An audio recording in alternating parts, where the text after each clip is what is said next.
আধার নিয়ে আধারে এবার নদিয়ার নাকাশিপাড়ার বেশ কিছু পরিবার, তার কারণ সেই তাদের কাছে আবার সেই নোটিশ এসেছে যে তাদের আধার কার্ড বাতিল করা হচ্ছে। সমীর প্রতিনিধি আমাদের সঙ্গে রয়েছেন। সমীর, কোনো কারণ দেখানো হয়েছে কেন আধার কার্ড বাতিল করা হচ্ছে?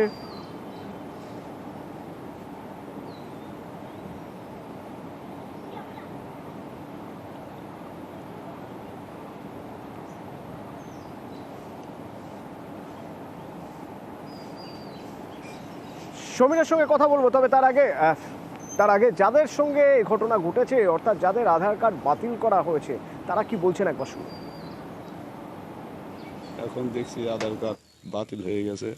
এই আধার কার্ড না থাকলে তো কিছুই হবে না। আমাদের ব্যাংকের বই এগুলো সব নষ্ট হয়ে যাবে। তাহলে আমরা কি করব? আমরা এই নিয়ে খুব চিন্তা ভাবনায় আছি যে কি হলো। সবই স্থানীয় প্রশাসন কি বলছে, তাদের কাছে কোনো খবর, তারা কিভাবে দেখছে, তারা কিভাবে কোনো উদ্যোগ নিয়ে কিছু করতে পারে?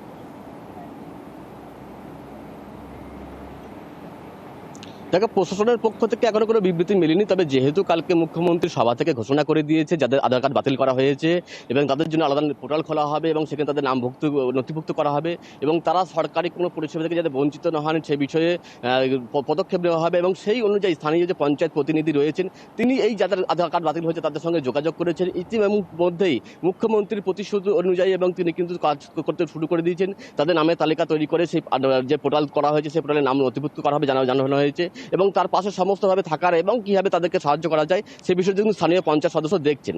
তবে এই যে ঘটনাটা ঘটেছে প্রায় দিন 15 আগে নাকাশিপাড়া থানার কাঁঠালবেড়িয়া এলাকার বেশ কিছু পরিবার, প্রায় 20 থেকে 25টা পরিবার, তাদের কাছে হঠাৎ চিঠি আসে যে তাদের আধার কার্ড ডিঅ্যাক্টিভেট করা হয়েছে এবং এরপরে কিন্তু তাদের পরিবারের আধার নেমে আসে এবং সেখানে কারণ হিসেবে দেখানো হয় যে তারা ভারতীয় নাগরিকত্ব প্রমাণের যে আধার কার্ড তৈরি করার জন্য এত দৌড়ঝাঁপ, এত কিছু, হঠাৎ করে যদি সেই আধার বাতিলের চিঠি বাড়িতে আসে তাহলে তো আধার নেমে আসবেই।